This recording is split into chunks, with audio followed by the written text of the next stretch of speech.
What thoughts came up that spawned this resentment? I kind of blamed him in the back of my mind. Like, I didn't want to move here in the first place. And I just saw him like making new friends and like growing by himself. He would just be annoyed with everything I did, with everything I was wearing, everything I said. That could have felt like a loss for you. Yeah, I think so. I mean, in my heart, back then I knew it was probably the right choice because it was just a path for like growth and just new things. I was failing, always failed, but that's how my brain worked. I could see that feeling abandoning on some level.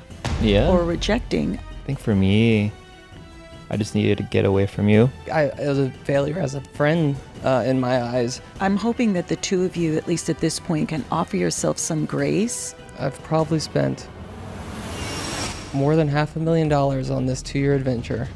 We did the best we could. Our team is amazing. They did everything they could. They're very talented, but it's just something that had to be done. It's been about 2 years. Almost. And we're, once again, breaking up. Welcome to another episode of the Spicy Fruit Podcast. Today we hired a therapist and we're going to be talking about our breakup. Yes, we're going to talk about the initial one that happened years ago, how it's still affecting us to today, and we will be talking about the one that just happened on Saturday with the big announcement. We're going to be diving deep. We're going to be talking about our emotions. We're going to be vulnerable. And if you want to help support our podcast, make sure to go to patreon.com/spicyfruit. It's free. It is free. It's free. And we have a lot of content coming there, like drunk pods, high pods, other pods, secret pods, monthly exclusives. Make sure to go check it out. But for right now, let's get deep with Tiffany. Tiffany! Thank you, guys.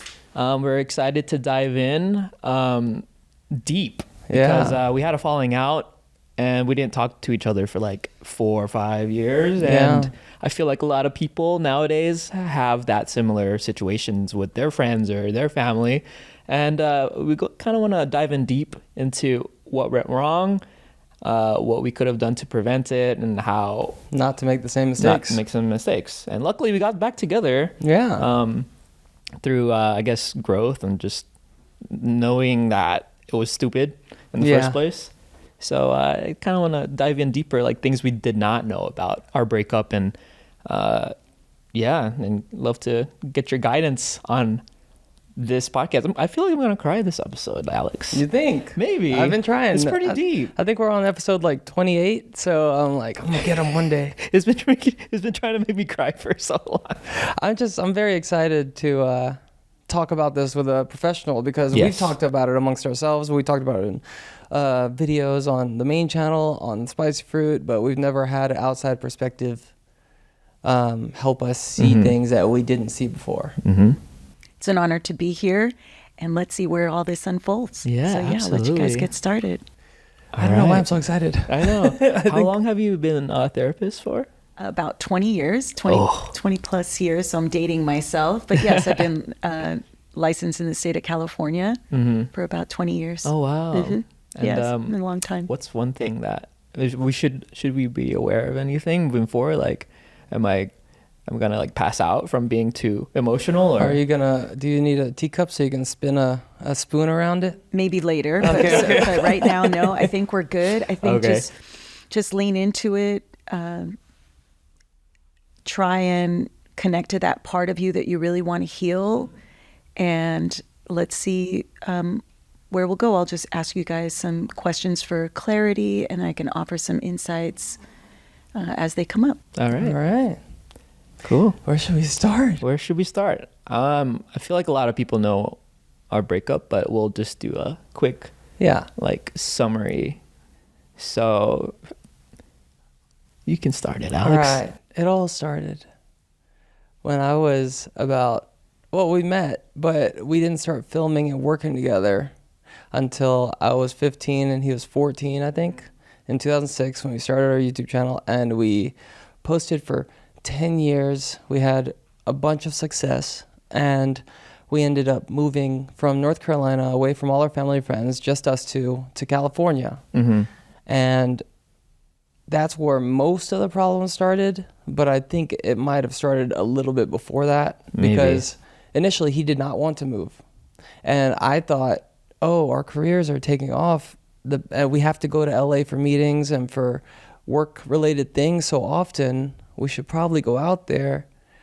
And so we eventually did, but he was like, give me 2 more years, I'm going to finish college, and then we can go out there. And I think in those 2 years, he was not excited about it, but he didn't share it with me because we weren't good at communication. Yeah. I mean, in my heart, back then I knew it was probably the right choice because it was just a path for like growth and just new things. Mm-hmm. Like if you try something new that scares you, that's probably a path where you can grow the most. And that was in the back of my mind. But at the same time, I didn't want to leave because my family was there and I never left home. And yeah, it was just scary.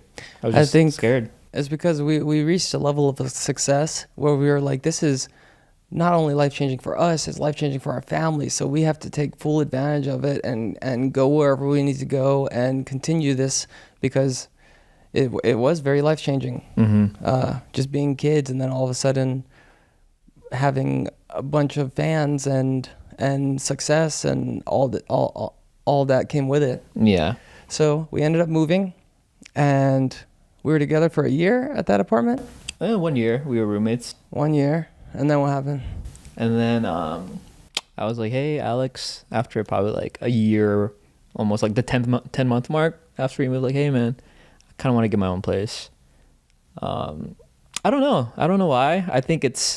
I'm thinking it's the resentment to moving, and I kind of blamed him in the back of my mind, like I didn't want to move here in the first place, and I just saw him like making new friends and like growing by himself, and I was like, all right. Roy, can I have us take a look at that a little bit? Sure. Around the resentment. Okay. When Alex first started talking about leaving home, what was going through your mind at that time? Like what thoughts came up that spawned this resentment? Like I said, just leaving family. And I don't want to leave my family.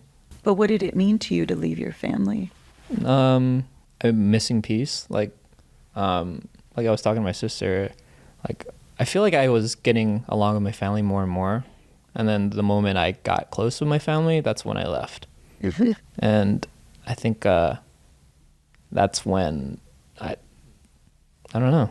I think that's part of it. Well, Yeah. we're both very family oriented, Yeah. and we both also come from families that didn't show emotion very well. Like we both didn't say "I love you" anywhere in the family. Like we didn't receive it or say it until we grew up and moved out. Yeah. And now we say it all the time.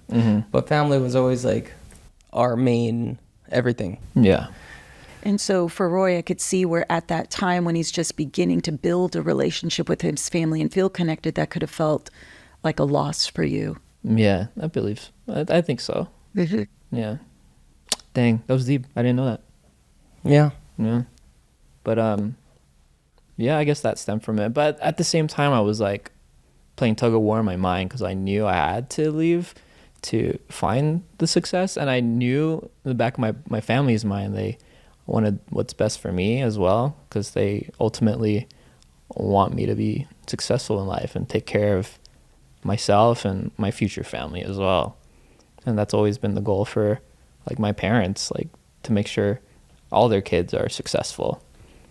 So I ended up going that route because I knew that is what's best for my future, and I had to let go of my family, which was funny because I feel like the bond within my family strengthened after I left, which was amazing. Yeah. But I could see where holding both can be true for you when you moved out to LA, knowing that it was going to be a good career move and a business move for you guys, but then on the other side still holding the loss of not being with your family in the way that you wanted to. Yeah, absolutely. Yeah.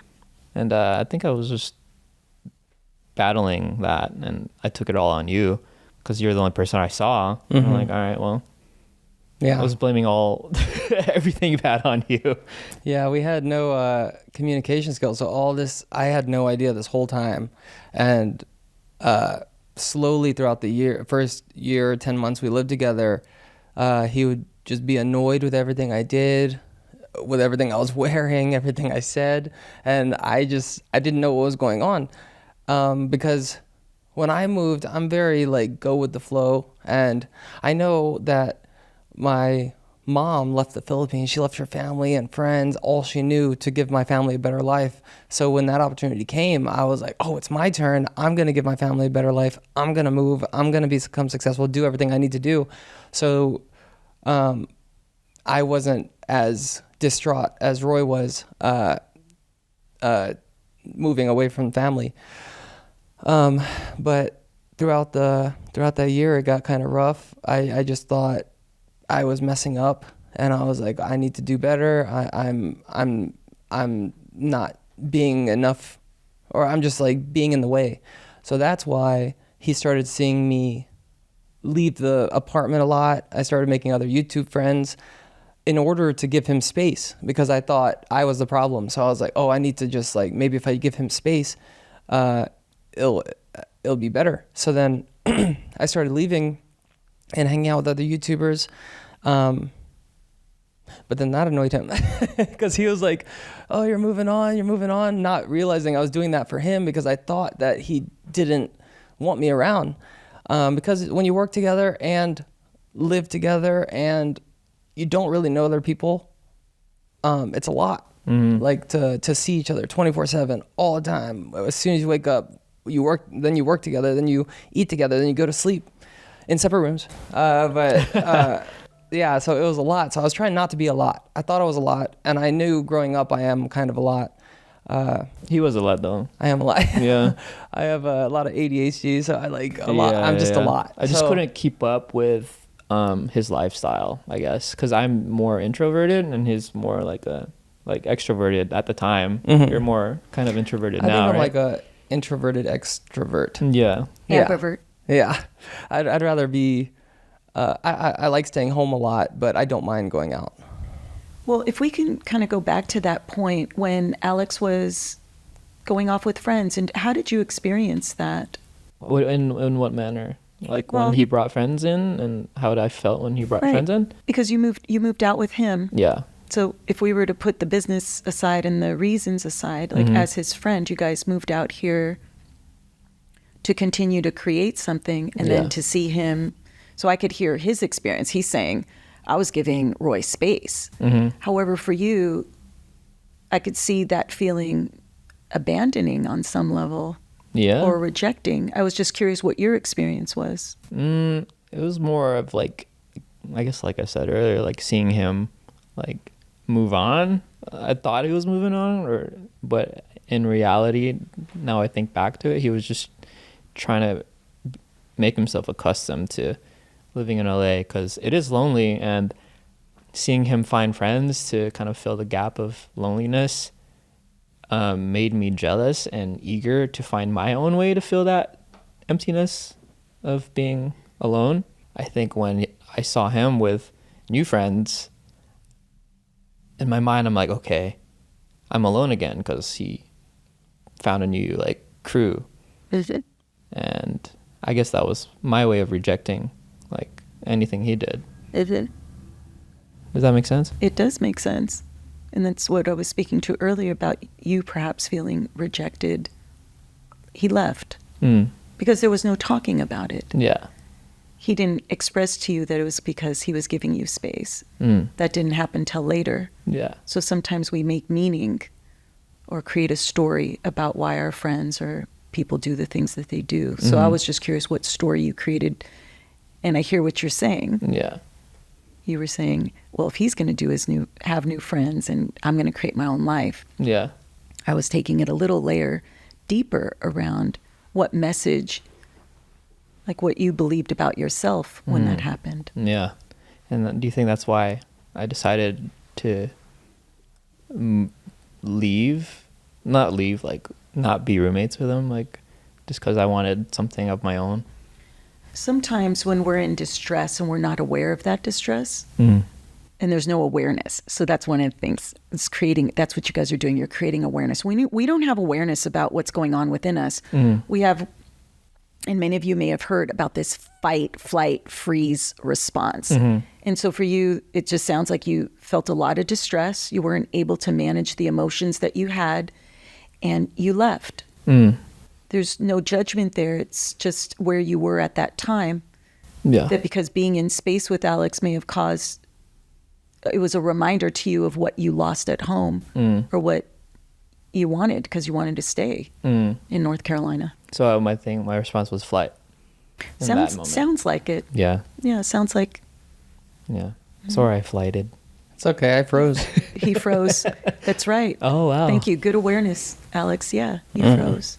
I think like I've always prided myself on being such a good friend, a good best friend, and like I took the title of best friends like super seriously, and that's we talked about this on the main channel, and I feel like that was my biggest regret through all this is not having the wherewithal to see that that's when he needed me most, and I did the opposite and I gave him space, and I was like, oh, like it was a failure as a friend in my eyes to not understand, and then when he wanted to move out, then things got a little worse because I started getting tweets and stuff about a video where he was vlogging on his other channel and venting about just work and me, and he said that he did 90% of, he's like, everything you see on Wassabi, I did it all. 90% of it was me. And then I reached out to him and I'm like, hey, because he was out of town, and I was like, hey, what is this about? And then he was like, let's have lunch let's talk when I get back. And then that's where the breakup happened. Why did I do that? I think we both didn't have outlets because we didn't know how to talk. We didn't grow up talking about emotions. So I kept trying to find solutions, and then you would interpret it a different way because we didn't talk. Yeah. So like I found friends to get out of your way, and then you took it differently. Live. Yeah. So you took it differently. You're like, oh, he's abandoning me. And I was like, oh, I was just trying to give you space to make it better. And then I think it all boiled up to the vlog, where like you had to let it out somewhere, even though you didn't realize you needed that. It just came out in that way, and we've talked about that before, where you regretted that vlog. Yeah, I shouldn't have said that, but I mean, at the time, I was just so tunnel visioned at the time, and I was like, I gotta say it. I'll post it. I don't really care. Yeah, and then that was the final straw, I think, for the duo of Wassabi Productions. I think so too, and I feel like I did a lot, I guess. Like you even mentioned, like you like laid back on the writing portion, and I kind of just took it upon myself and wrote a lot of the last remaining like Wassabi Productions videos, and I kind of felt like I was like a one-man crew at that point, and I was like, okay, I'm done. Yeah. So part of that is the resentments that were building up from even before you left to come to Los Angeles, and then how they just accumulate, and then they manifest into perhaps doing a vlog where you were saying things that you didn't want to, or going off with friends. I'm hoping that the two of you, at least at this point, can offer yourself some grace around, you did the best that you could with what you knew at that time. And when we come from families that don't give us that language around emotional communication, we will engage in behaviors based on what we know. And I thought you guys did the best that you could. Yeah. I mean, I meant what I said in the vlog at the time, but right now I definitely shouldn't have done it, but I did it anyway. So yeah, I think it was true at that point, because I was leading up to us moving, I was the main writer and he was the main editor. So I did see how, because sometimes I would, with ADHD brain, I would write a script in like 20 or 30 minutes, and then we would film it, and then that would take like 4 hours, and then he would have to edit for like 5 to 8 hours, depending on the video. And so just with our titles, he did have to do more work. He had to add more time. And And then, we did that for years and years. And then when we moved to California, I was like, oh, okay, I'm gonna take a little break on writing. And in that time, he started pitching more ideas like, oh, let's do challenges, let's do this, let's do that, and write scripts. And so it did fall on him a little bit more. I think I became more relaxed because I was just doing it for so long, not thinking about, oh, he's gonna have to pick up the slack. And he was editing at the time too. So I shouldn't have done that. And I realized that after we broke up, I was like, dang, I really did drop the ball in the last like 6 months before we broke up. Just taking a break when I should have picked up the speed or like pressed the gas more. Mm-hmm. So that was definitely my fault. That part of it, yeah. I mean, you didn't know either, and Yeah. we didn't talk like we've been saying. I don't think it was like necessarily like picking up the gas more. Just, I guess, being on the same lane and Mhm. speed as I am Yeah. would have been more helpful, I guess, Yeah. to be in sync. But yeah, thinking back to it, we're like, dang, I wish we had the wisdom and knowledge that we have like at this age back then. Yeah. Yeah. Well, then you wouldn't have the insights you have now. I know. You see, Oh, true. Mhm. We wouldn't have because Yeah. we learned from it, right? Yes, Yeah. that's part of our human experience is to grow. And you have to remember, how old were you guys when you guys moved out here? 24. I was 24. Yeah. He was 23. Yeah. So you guys were at the tail end of even the developmental life stage of youth to adult. Mm. Yeah. So you guys were navigating even that time period of just figuring out who you guys are Mm-hmm. with respect to you as individuals, Yeah. who you are in your business, who you are to your families. It's multi-layered. And if you guys didn't go through what you went through, my sense is you wouldn't have the connection or the insights you have now. Mm. So regardless, it was bound to happen, even if I guess we wouldn't have known to communicate. But Yeah. do you think if we communicated, we would not have broken up, or I don't know? I guess we'll never know. No. And I tend to look at where we're at in the present, Mm. to kind of look at where you are today and what we can learn from the past and how we can move forward in the future. Mm. I mean, woulda, coulda, shoulda. We have no idea what would have unfolded. However, if we look at all the multiple life stressors that you guys were going through at that time, right? Yeah. All the transitions that you guys were going through at that time, the fact that you guys can come back together and be here speaks to that there was enough communication there, Mhm. compatibility, Yeah. yeah, that you want to keep moving forward. So Oh. that's what I'm hoping the two of you will focus on, is not so much what happened, use that as a teaching and a learning, Mhm. but to move forward from this place. Mm. Moving forward from now, Now, and we'll always move forward as long as we focus on now. Is that right? that's right. Yeah.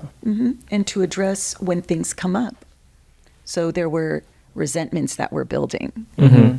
So I always say, identify as soon as the resentments come up, create an awareness around that. Okay. Okay, oh, I'm feeling that. Like, how do you experience like resentment? Like when you start to feel, or people will use the word trigger, like when you start to feel triggered Mm-hmm. or cranky or just, oh, I'm not feeling aligned right now. Yeah. How do you guys experience that within yourself? It's a thought or a body sensation. Like, how do you experience it? How do you know when you start to move into that place of I think resentment? it's more of, for me, it's like a attitude and mood shift. Mm-hmm. I'm like, whoa. But then I realize it like 8 hours later. I'm like, oh, well, I'm over it now. Yeah, I'm similar. I get I guess irritable, Mhm. like easily annoyed, and if I don't think it through, I don't know why, but I'm just like, oh. I think I might have learned it from you. Like Oh. if somebody's like triggering me or something, I don't tell them they're triggering me. I just start getting like annoyed or just like because I guess that was my first experience with it. So that's my response. Yeah. Oh. So I'm always, and I just keep it to myself until it passes, because usually if I think about it, it's just a dumb reason that I was just like randomly annoyed or just mentally taking this out on this person that didn't do anything. It's just like I created something in my head, or I came up with a reason for why they did something, and it's not even true. But I just like, I guess, withdraw, and I just like, I just Freeze? Yeah, freeze. Yeah. Oh. That's right. Good awareness. Yeah. That's a perfect example of what happens. Yeah. Yeah. And then they're like, "What's wrong?" And I'm like, "Nothing. Yeah. Nothing." My thing is always flight. I'm like, all right, well. So that leads us to I moved out. moving out. Yeah. And he moved out, and he ended up moving in with other friends. Yeah. And so then, for some reason, I don't know why, but my whole life I've never liked being alone. Until I got older. I love being alone now. But when I didn't like being alone, I liked having somebody there. I think maybe it was a safety net. I don't know. I just didn't, I don't know. I just felt like, I guess You weren't alone a lot growing up?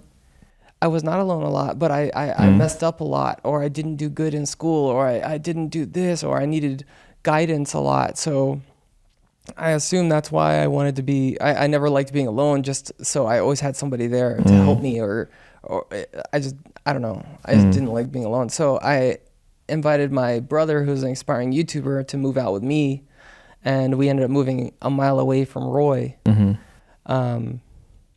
And that was about a year where we lived separate before we broke up. Yeah.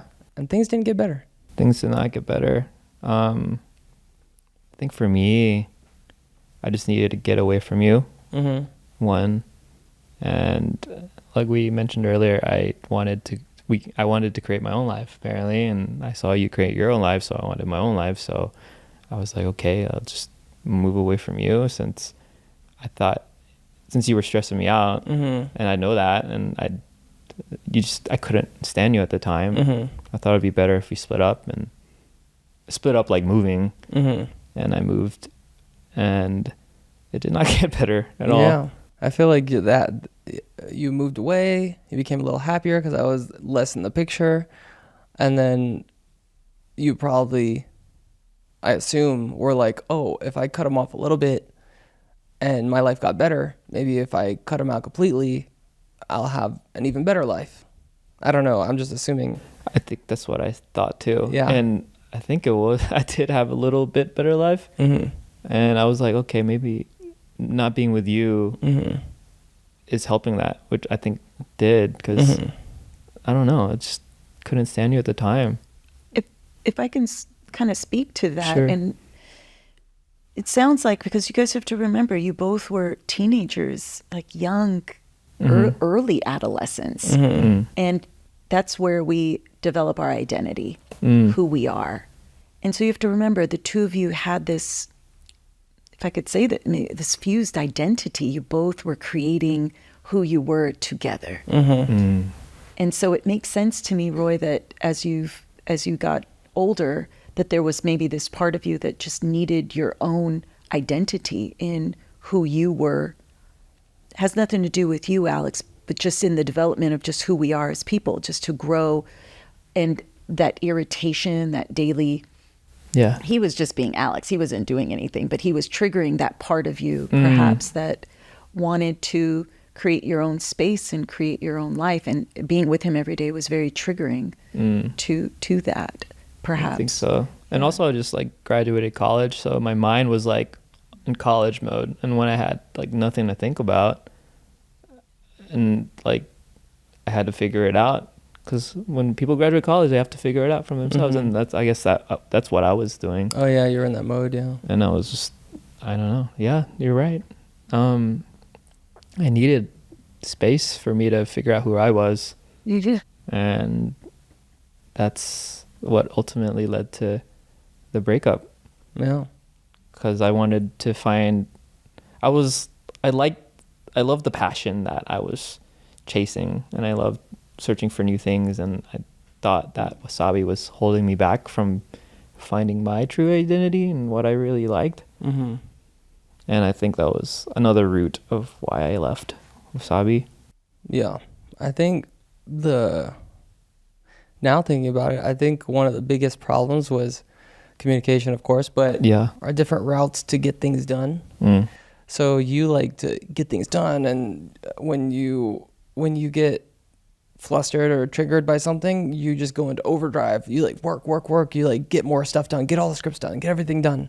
And I'm more wait to the last second. Like I like the pressure. I like the deadline. I'm like, okay, I got to do this now. I got to do this now. Like, and that's what really gets my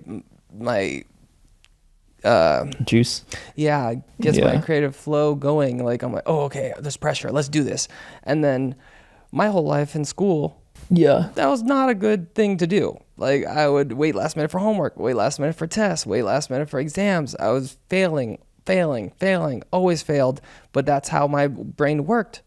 And I don't know if it's just the school system wasn't tailored for somebody like me with ADHD, so like I just failed my whole life. Just fail in school, like, and when you're a kid, the only thing you have is school. You don't have job, you don't have bills, you don't have people to take care of. You just have school.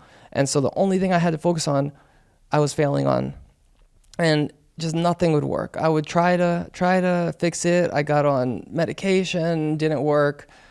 Nothing worked for me, and I just felt like I was failing until YouTube happened. And my creative ADHD writing the scripts, like the audience never knew what was going to happen next. They're always like, what? How would you even get from that to that? Who would think of this? And that worked for me. So I was like, wow, the thing that's been holding me back my whole life is finally working for me. Last minute, deadline, let's go, write this, let's get it. But as opposed to yours is like, you like to be prepared, you like to have things done. So in the time where you felt like you were doing more work, you were stressing out, taking a lot of things out on me, and that put you in overdrive mode that you like to go in, where you just get a lot done, which I always thought was really cool. I was like, dang, he got a lot done. But when that happened, then when my process comes along where I'm like, oh, okay, let's do this, it was already done. So then in your mind, it came off as I'm just being lazy.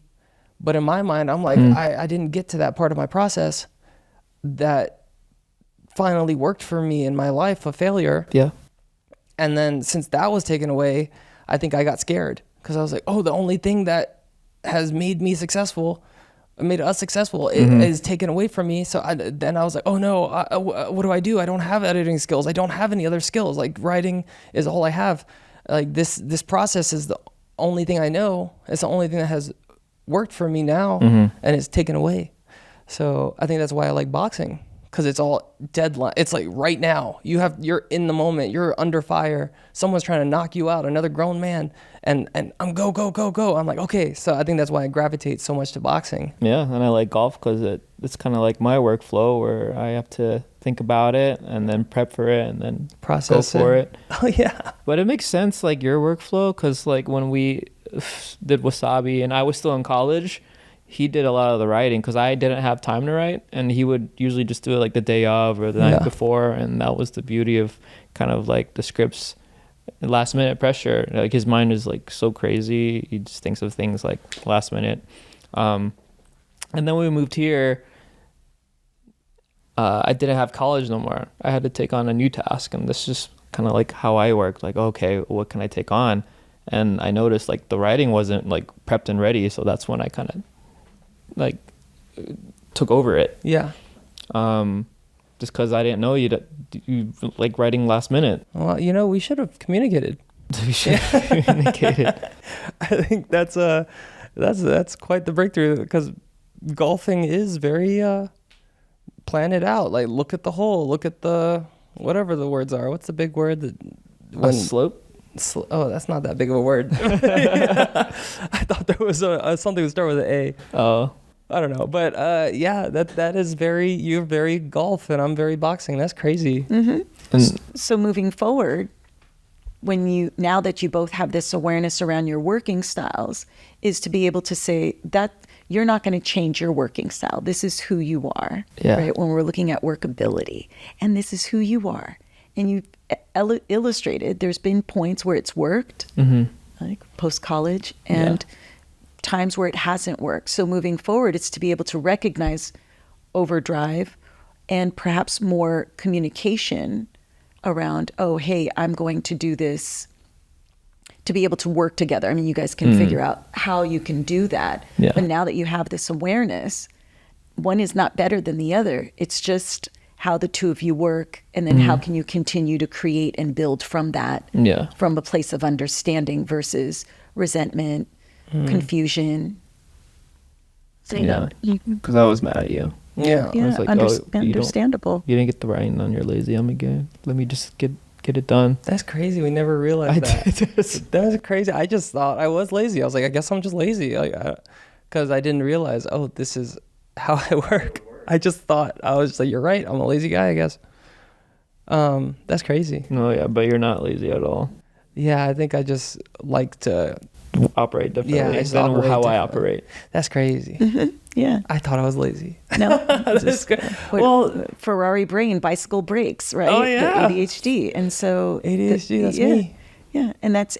But part of that is what makes you who you are. And so how do you continue to honor that? And for Roy too, all the tasks and the keeping the structure and keeping it going. I think that's perhaps what makes the two of you work so well, is that there is a balance of those two skill sets. Yeah. Because imagine if it was just Two of the same. Yeah. Because oppositions do attract completely. And I do believe that. Because there's a beauty between the two opposites that make things beautiful. Right? If there's understanding. And an acceptance for those differences, and accepting him for who he is, and you accepting Roy for who you are. Yeah. And understanding that you can't change necessarily, because I don't think to change you to be writing things last minute doesn't sound like that is going to work for you. Yeah, and vice versa. And so it's say, I accept you for who you are. I accept you for who you are. Oh, thank you. I accept you. Oh. You know, I think other than the process, like, especially since we got back together, Sure. I realized how similar we are. It's just you process, or you have a different process, but I have a different process, but we're both very family oriented. We're both very out of pocket at random. We're both, we know how to make each other laugh because we're just so similar. It's just our processes are completely different. So that's where I say compatibility, workability. Yeah. So you could be compatible with someone and there may not be workability, right? And that could be in relationships too. So this is where being open, because if one or two of you was too rigid in your mindset, Yeah. my sense is there would be no workability. Okay. Does that make sense? Can you clarify what workability is in like relationships? Because I know what it's like in work, but Yeah, so you're working together, right? And within that is, if there's one person that's too rigid or not open, or there's no mutual understanding, you can't work with them. yeah. Because you can't row a boat with one oar, right? Just go in a circle. But when you have compatibility, and you both also have that workability where you're open. Yeah. But at the time that the rupture happened between the two of you, there wasn't a mutual understanding. There was a rigidity in the thinking. You weren't able to work together as a result of where your mindsets were. Did that help clarify? Yeah, that makes absolute sense. So now let's highlight the strengths between the two of you, that now there's more workability. You're more open, you're more communicative, there's more understanding. And the compatibility was always there since you guys were little guys. Oh. Yeah, it was always there. Couldn't work together at the time. Yeah. But that's right. But it makes sense when you wanted to develop in your own identity. Yeah. That feels healthy to me. I know it was a very difficult time, but being able to separate and find who each of you were, Yeah.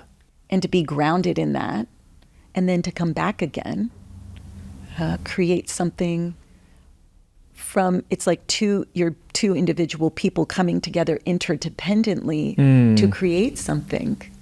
Whereas before it was more of perhaps a dependence on one another. Which, right? And Absolutely. For you, how did that independence look like for each of you? Like for you not to have those failure pictures, not to feel like a failure. You needed him to be a part of Wassabi Production. Yeah.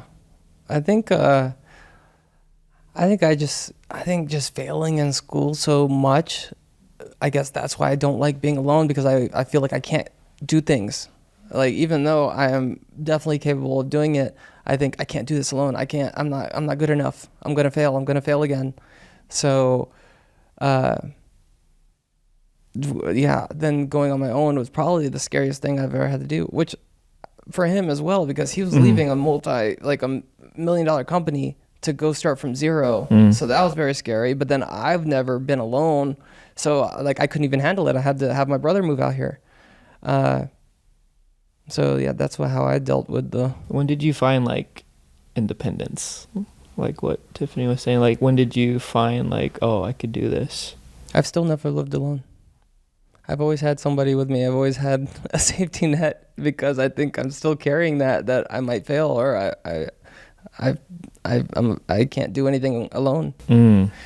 So I don't think I ever fully became independent. And that's okay. And that's where you are in your process.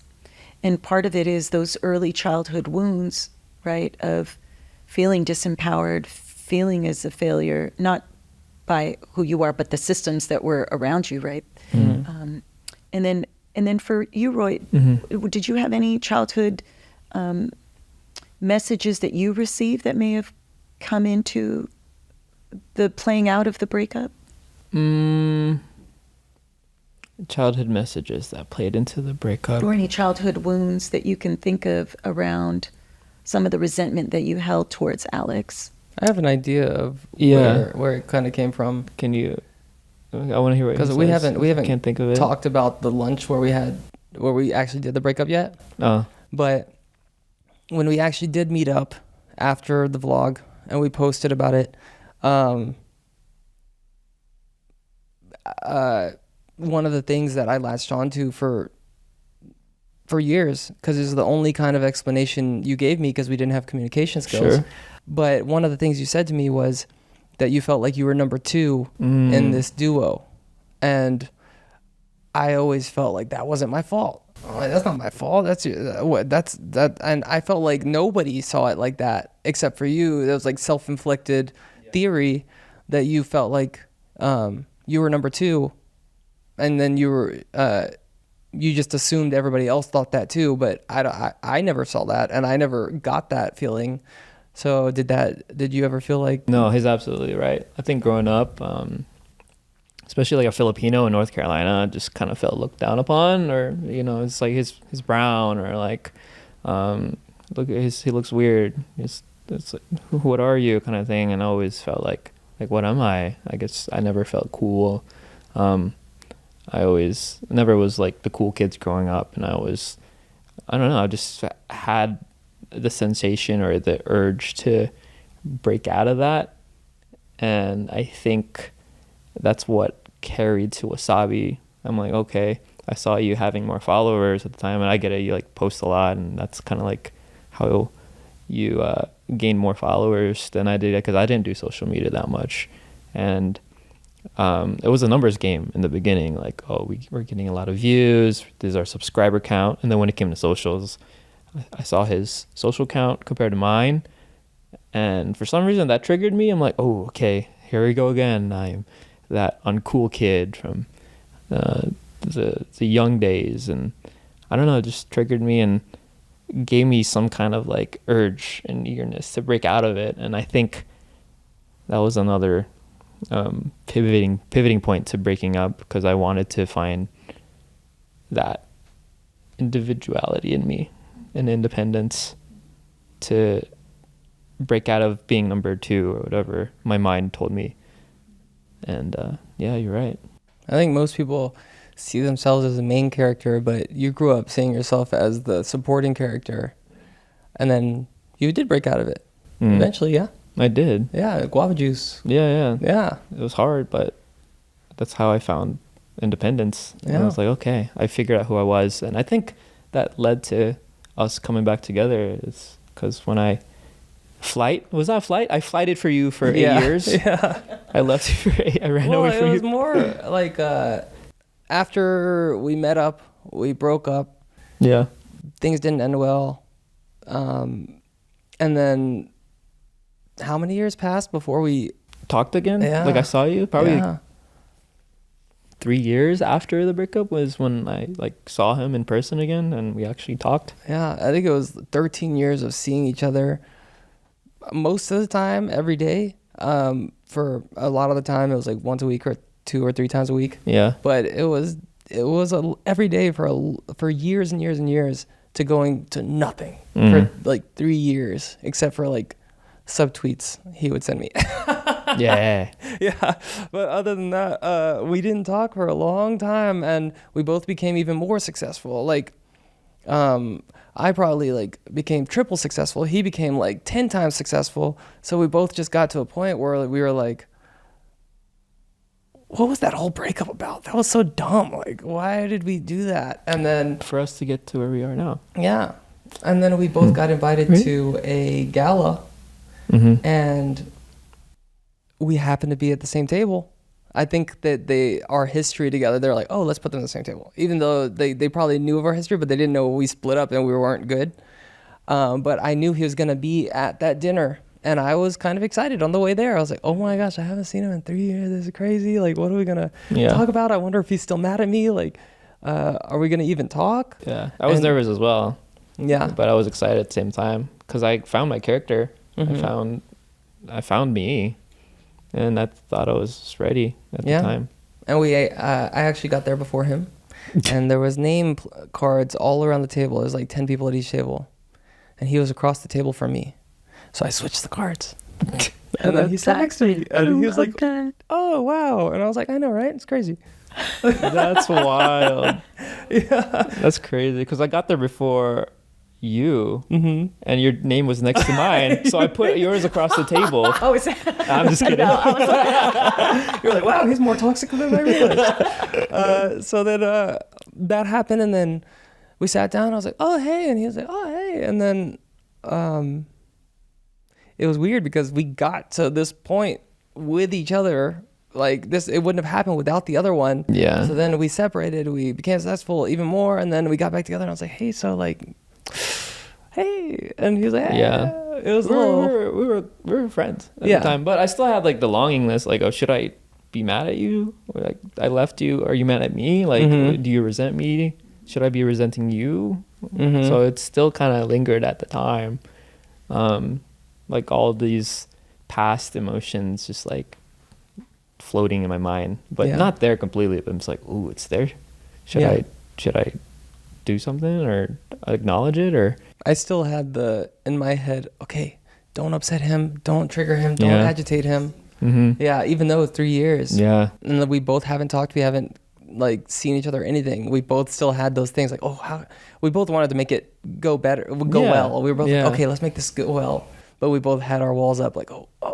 But at the end, so it was like little small talk, catching up. Yeah. Then I think like Coldplay played or something, like Be Surprised with or some band. And then at the end, I was mustering up the courage the whole time. I was like, hey man, can we get a picture? I was like, did you finish the writing? Okay, you guys laughed a little too hard.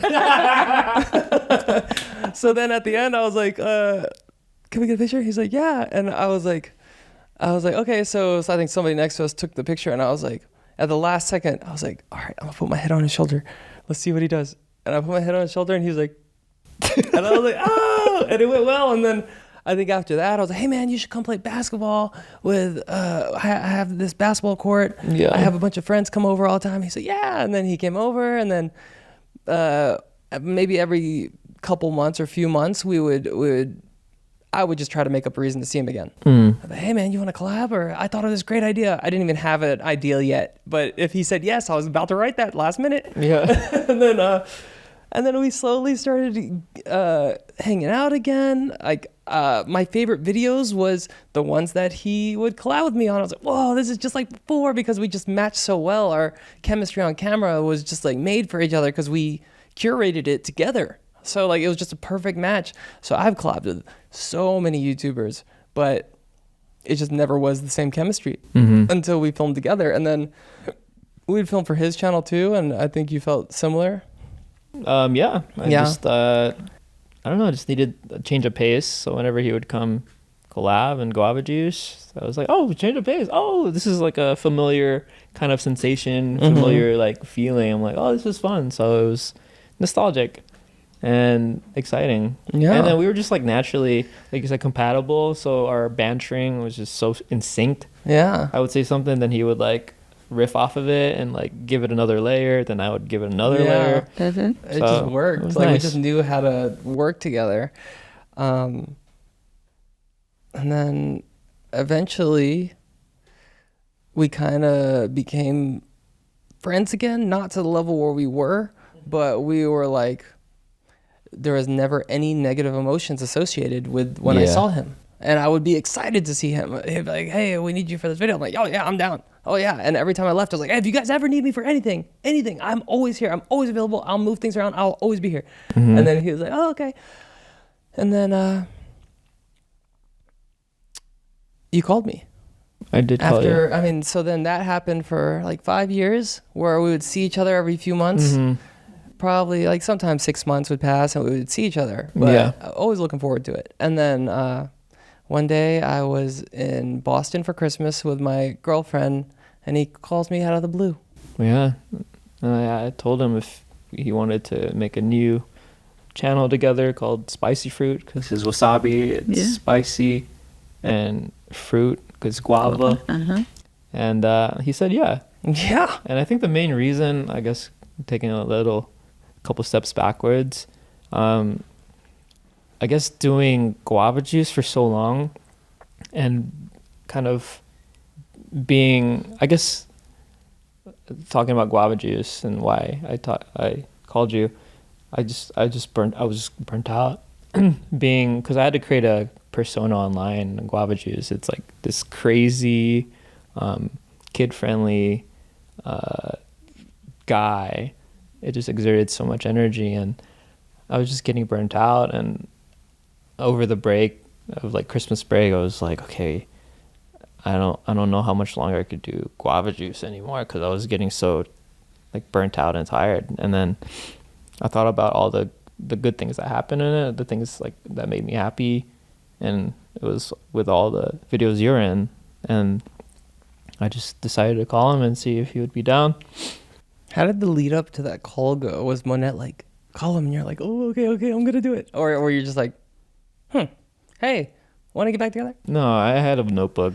Oh, you did? I like reflecting the year in a notebook, like, oh, it was good things that happened, and your name came up like a couple times, like, and then kind of marinated, and I don't know, that's how it came to be. You're like, you know what? I'm done fleeing, or what is it? Flighting. Yeah. And you're like, no more flighting. Because I feel like life is like a cycle of like you're just rediscovering new things over and over again. And for me, it happens like for some reason every 8 years. And I'm just like, okay, let's try something new. And I don't know, that's just my way of discovering myself each decade, I guess you could say. Yeah. And now we're about to get into a part that you were not aware of, that we just announced on our main channel. And we will share that with you as soon as I get back from the bathroom. I can get pee too. Oh, you do? Okay, I gotta pee. Hold on, guys. Look at that. All right, we're in sync. Thinking about it, I feel like the guava juice lore needs its own therapy session. Yeah. Because it's a journey of its own. You have a lot to deal with. Yeah. I guess we're bringing Tiffany back. Or I can just go to her.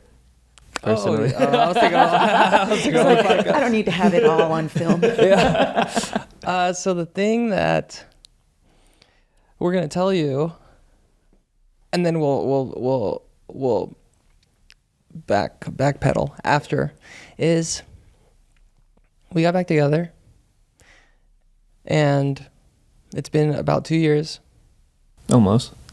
and we're once again breaking up. Yeah. But we feel a lot better about it than we did before. Yeah. And by breaking up, we mean only on the Wassabi channel. We are going to continue the Spicy Fruit podcast because it has I don't know if it's for you, but it's become my favorite part of our reconnection is just talking. We didn't do any talking, so I just love talking with this guy, just figuring his brain out, having guests on. So forever we're going to do the podcast, but the Wassabi channel has ended as of Saturday. Yeah. It's more of a financial thing, so it happens. Yeah. Starting a business is expensive. It can get expensive. Yeah. And this is where we are, and yeah, we're just still kind of processing it because we did just get the news like Yesterday. 24 hours ago. Oh, okay. That we Yeah. had to kind of stop operations by October 1st. So we just have so many employees. We have the office, we have the sets, we have the studios, we have the props. And in these 2 years, we were hoping to get to a level where we would be able to continue, but things didn't turn out that way. So we are mature enough and at a point in our lives where we're like, hey, it's not working, but we're still going to be in each other's lives. We're still best friends. Yeah, We're absolutely. still going to film the podcast every week on Monday.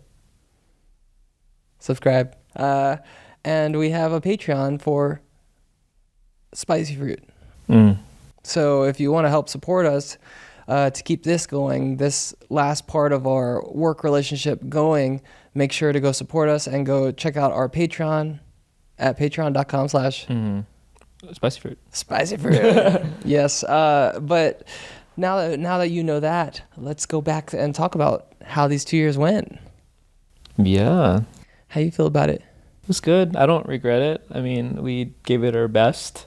Yeah. And we had fun doing it. And it's just something that we couldn't control, which is YouTube. And yeah, I don't regret it at all. I don't regret it at all. And I think we're just lucky guys because we became successful when we were younger. We didn't have the communication skills. We had a really bad breakup. We didn't talk for years to our best friends.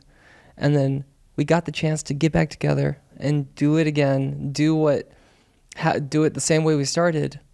Even though it was only for 2 years, I would have given up everything to be able to have this venture with you. Which you did. Which I did. I gave up a lot. You gave up a lot. It was worth it though. And yeah, I don't regret it at all. Yeah. We had so much fun. We've Yeah. done so many things. We cooked. We've drew each other naked. We've done a lot. And Yeah. I'm just kind of just sad because I never had to stop operations before. So I know it's not failure, but it's just what it is yeah, per I think se. our biggest, or at least my biggest thing with stopping operations, just feeling like I let people down because I am kind of always been a people pleaser. I always want to take care of my family, my friends. I've gotten all my friends' cars. I've gotten like a bunch of people LASIK. I bought my parents a house, and I just love being the provider and making people happy and doing things for them that are crazy. But having to let go of our employees / friends was really tough. And we actually shared each other's sleep scores.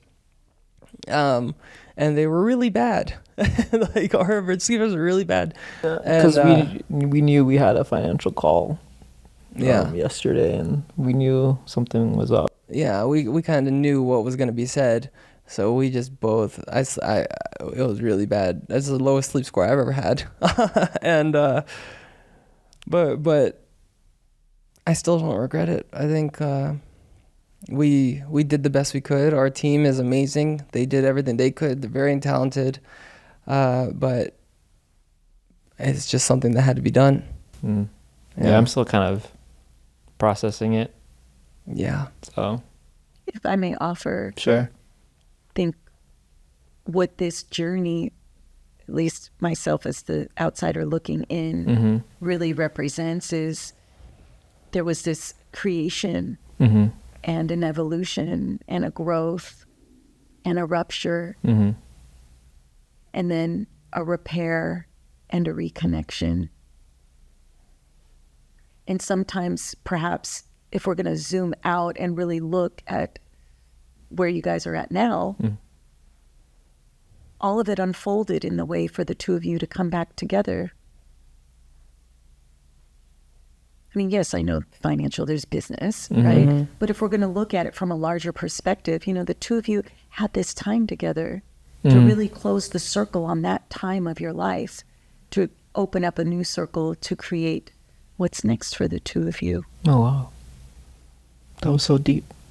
Yeah. But that's what I see. That's awesome. And I think that's what a lot of your viewers see, is that you guys represent the modeling of what healing is. And that we can come together with understanding, love, communication, support, all your family and friend and everybody who held the space for the two of you during this whole time. And yes, business, that's just business. We know there's that tactical part of it. Sure. But the other part is just what the two of you brought to everyone in coming back together. I can't even imagine. Yeah. We probably inspired a lot of people.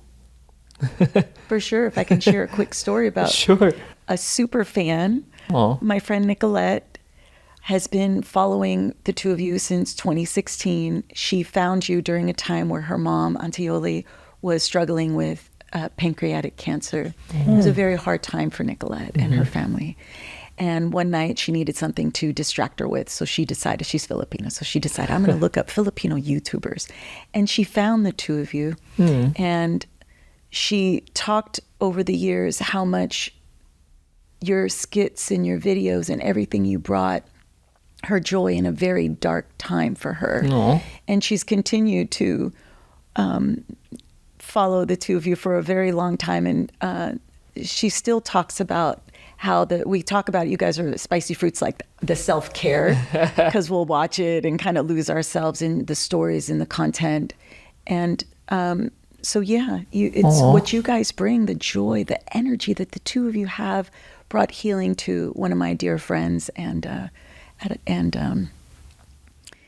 just honoring, well, I'd like to honor her mom as well in being here. And thank you for the two of you for giving that to Nicolette. Oh, yeah. absolutely. So that's what you give. And if you brought that to her, my sense is you're bringing that to so many other people. Oh, Yeah. Yeah. And you'll continue to do that in whatever way that unfolds later. so sweet. Nicolette. Hi, Nicolette. You're probably watching this. We're so glad that we could affect you in a positive way and be the escape that you needed at such a tough time in your life. Yeah. And I think that's one of the main reasons we fell in love with YouTube. Yeah. Is just to spread positivity.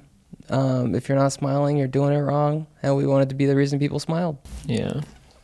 At first, we didn't even know. We just did it for fun. And then when we started meeting fans, when we started meeting fans and how it affected them, it just became more of a reason why we kept creating. And yeah, Nicolette, I thank you for being one of the reasons why we do this.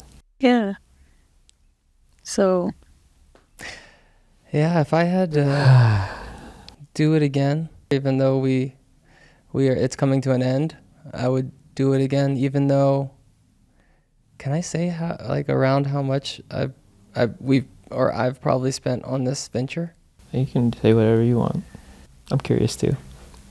Even though I've probably spent more than $500,000 on this 2-year adventure. Yeah. I would do it again to get you back. But you can just call me. I can just come over. Yeah, but we weren't like, we've definitely grown closer than we've ever grown. I think we're even closer now than we were for the 10 years we were working together before. Yeah, absolutely, yeah. Yeah, I think so too. If they showed me back then what our relationship was going to be and how much it was going to cost, I would spend it again. Oh, Yeah. you are different. What? Different? You are so kind. Yeah. Well, one thing you guys can take away, what I'm hoping you could take away from today, is all the teaching moments that you've had, the awareness that you can carry on into your relationships, into fathering your own children, and just take what you've learned from the rupture to address the resentments early, to create awareness around the wounds that you may still be holding inside that spill out into our relationships. And there's so many teaching moments that you guys can take with you that's going to move you forward, not just in the relationship, but in your partnerships and everything else. Yeah, it's crazy how much we realized our initial breakup affected our lives. I was like, whoa, this is like, you saw it in your communication in your marriage, and I'm like, oh, this is why I do this with my girlfriend. This is why this triggered me. So we made so many revelations in this pod. So we definitely have to have Tiffany back sometime. Good job, you guys. Really, thank you. It was an honor. Thank you for just allowing me to sit in space with the two of you to help you process some of these things, because the vulnerability is inspiring, and the connection that the two of you is that you have is unique, and I don't think many people can have that. And so for you to show that as an example, I think is wonderful. Awesome. Thank you for listening to us and spending your time with us, and then allowing us to kind of share our story and our venting. And it means a lot to us, Tiffany. Thank you. I'm glad, Roy. All right. Well, we did it. Were you nervous? Kind of. I didn't cry nervous. yet. Yeah, you didn't cry. But I was like, there's some moments, but there was a moment that when you talked about the underdog, and that and it isn't about crying, but it was that's still there. Oh yeah, it's still there. I have to figure it out. Me too. I love it. This was fun. It's growth. Live in the present, learn as we go, right? Yeah. And the best time to start is yesterday, but the second best time is now. And the third best time? Tomorrow. All right. Hope you enjoyed today's episode of Spicy Fruit. We'll see you in the next one. Yeah. Okay. Bye.